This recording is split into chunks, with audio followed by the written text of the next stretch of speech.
काला साया। यूं तो बनारस घाट अपनी खूबसूरती के लिए बहुत प्रचलित है, पर घाट के किनारे कई राज लिए बैठे हैं।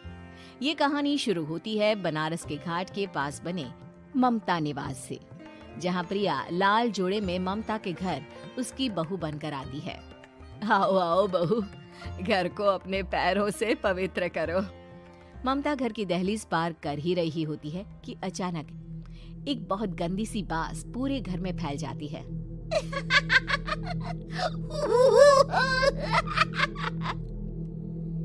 ये बदबू और ये आवाजें, ये कौन हंस रहा है माँ?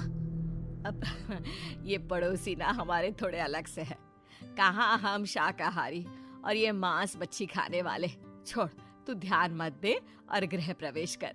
और हाँ बहू, अपनी सास की एक बात हमेशा याद रखना, इन पड़ोसियों से तो कभी बात नहीं करेगी। अच्छे लोग नहीं है ये। अपनी सास की ये बात मानेगी ना बेटा? हाँ माँ, जो आपकी मर्जी, मैं उनसे बात नहीं करूंगी। अगले दिन प्रिया अपनी पहली रसोई बनाने रसोई घर में जाती है। ये छोटी बात तो नाक में जा रही है। एक काम करती हूँ, खिड़की खोल देती हूँ। प्रिया खिड़की खोलने जाती है। इतने जाले, लगता है इस खिड़की को कभी खोला ही नहीं गया। पर ऐसा क्यों? ओह, नॉन वेज की स्मेल आती होगी ना। 2 मिनट के लिए खोल लेती हूँ, फिर बंद कर दूंगी। प्रिया खिड़की खोलती है। खिड़की खोलते ही उसकी नजर सामने वाले घर की खिड़की पर पड़ती है, जहाँ एक लड़की खड़ी होती है। हाथों में मेहंदी, लाल रंग की साड़ी, बिल्कुल सजी धजी, मानो प्रिया की तरह ही वो भी नई नवेली बहू हो। वो प्रिया को देखकर मुस्कुराती है। हे भगवान, माँ ने तो इनसे बात करने को मना किया था। प्रिया फौरन ही खिड़की बंद कर देती है और तवे पर चढ़े रोटी की ओर देखने लगती है, पर वहाँ रोटी न होकर मछली पड़ी होती है। ये क्या? पहली ही रसोई में इतनी बड़ी गलती! हे भगवान, अब मैं क्या करूं? प्रिया बहुत डर जाती है और फौरन रसोई की सफाई करने और फिर सभी के लिए खाना बनाने लग जाती है। जब वो सबको खाना परोसती है, सब तो ठीक है, मैं बेकार में चिंता कर रही थी। हे भगवान, ऐसे ही बस अपनी कृपा बनाए रखना। रात के वक्त जब सब सो रहे होते हैं, तब प्रिया को पायल की आवाज सुनाई देती है, जिससे उसकी आंख खुल जाती है। ये पायल की आवाज कहाँ से आ रही है? प्रिया उठकर उस आवाज के पीछे छत की सीढ़ियों तक जाती है। तभी उसे बच्चे के रोने की आवाज आती है। प्रिया छत पर जाती है तो क्या देखती है? वही लाल साड़ी वाली लड़की अपनी गोद में एक नवजात बच्चे को घुमा घुमा कर सुला रही है। तभी प्रिया की नजर उसके पेट पर पड़ती है। ओह गॉड, ये तो प्रेग्नेंट भी है। सुनिए, बच्चा सो नहीं रहा है क्या? मैं कुछ मदद करूं? नहीं नहीं, आपके घर वालों को अच्छा नहीं लगेगा, मैं संभाल लूंगी। स्नेहा की गोद से बच्चा हाथ मारकर प्रिया की गोद में आने को छटपटाने लगता है। दोनों घर अगल बगल में बने होने के कारण प्रिया उस बच्चे को गोद में ले लेती है। प्रिया के पास आते ही वो सो जाता है। बच्चे का वो स्पर्श रात भर प्रिया भूल नहीं पाती और अगली सुबह वो छत पर कपड़े सुखा रही होती है। तभी उसे एक औरत इशारा करके बुलाती है। स्नेहा कह रही थी बाबू तुम्हारी गोद में आते ही सो गया। मैं गौरी, स्नेहा की माँ हूँ। बहू, घर आना, बाबू को खिला भी लेना। शाम को जब घर पर कोई नहीं रहता, बच्चे से मिलने के लिए प्रिया छिपकर अपनी पड़ोसन के घर चली जाती है और कुछ देर बच्चे को खिलाकर वापस लौट आती है।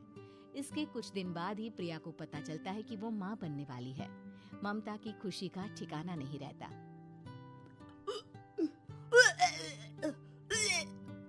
माँ जी, पता नहीं क्यों उल्टी आ रही है। प्रिया भागती हुई वॉशरूम में जाती है तो हरे और लाल रंग की उल्टी करती है। उस उल्टी में से कीड़े निकलते हैं। ये क्या? खून और ये कीड़े! माँ! माँ! प्रिया की आवाज सुनकर ममता दौड़ कर आती है, पर बेसिन में कुछ नहीं होता। प्रिया हक्की बक्की रह जाती है। ये सब क्या हो रहा है? प्रिया घबरा जाती है और अपने कमरे में जाकर सो जाती है। डर के कारण वो इतनी थक जाती है कि उसकी आंख लग जाती है। तब उसे ऐसा लगता है उसके पेट पर मानो कोई बैठा हुआ हो। कौन हो? प्रिया के पेट पर एक 5 महीने की बच्ची बैठी हुई थी, जो बुरी तरह जली हुई थी। माँ, तुम ही मुझे लाई ना अपने पेट में। मैं तुम्हारी माँ नहीं हूँ। कौन हो तुम? माँ, देखो मैं जल गई बुरी तरह से। 6 महीने पेट में रहने को भी मुझे नहीं मिला। सहला दो ना माँ। बचाओ, बचाओ, माँ। ममता दौड़कर कमरे में आती है। प्रिया की बातें सुनकर वो सब समझ जाती है। तू कहीं बगल वाले घर में तो नहीं जाकर आई ना बहू? मुझे माफ कर दो, मैं गई थी माँ। उस घर में सब मरे हुए हैं बहू। कई साल पहले स्नेहा उस घर में बहू बनकर आई थी। कुछ ही दिन में वो एक बच्चे को जन्म देने वाली थी। पूरा घर बच्चे के आने की खुशी में खोया था कि एक दिन अचानक उस घर में आग लग गई। सब बुरी तरह जलकर मर गए। गौरी आज भी दादी बनने का इंतजार कर रही है और इसीलिए स्नेहा ने अपना अजन्मा बच्चा तुम्हारी कोख में डाल दिया। ममता ये कह रही होती है कि पीछे से उसके पैरों को एक बच्चा पकड़ लेता है। दादी, दादी। माँ, स्नेहा की गोद में यही बच्चा था। ये बच्चा कौन है फिर? तेरी मौत है। तेरी भी दादी। जिस चीज का ममता को डर था वही हो गया। ममता निवास के ऊपर मौत ने चादर बिछा दी थी। प्रिया का पेट ऐसे बढ़ जाता है मानो 9 महीने का हो। 2 हाथ उसके पेट से बाहर निकलते हैं। बहू, संतोष को फोन कर, किसी पंडित जी को बुला बहू। प्रिया का पति भागता हुआ घर आता है। ये तो होना ही था माँ। तेरा पाप तेरे सामने आ गया तो तू सह नहीं पा रही है। स्नेहा घर में आग लगी नहीं थी, माँ ने लगाई थी, प्रॉपर्टी की लालच में। और वो बच्चा मेरी पहली पत्नी का बच्चा है, मेरा बेटा, जो कि उस आग की चपेट का शिकार हो गया था। मैंने तुमसे ये सब माँ के कहने पर छुपाया था। मुझे माफ कर दो प्रिया। तुम अगर चाहो तो यहाँ से जा सकती हो। मैं तुम्हें किसी भी बंधन में रखना नहीं चाहता। मेरी शादी हुई है आपसे, मैं आपको छोड़ नहीं सकती, पर उससे पहले हमें स्नेहा, उसकी माँ और बच्चे की आत्मा की शांति करवानी होगी। संतोष और ममता गौरी के घर जाते हैं। अंदर सब कुछ जला हुआ होता है। जमीन पर जली हुई लाशें बिखरी हुई थी। ममता रो रो कर अपनी करने की माफी गौरी से मांगती है। प्रिया स्नेहा के घर वालों का अंतिम संस्कार करवा देती है और ममता निवास फिर से आत्माओं के साए से मुक्त हो जाता है।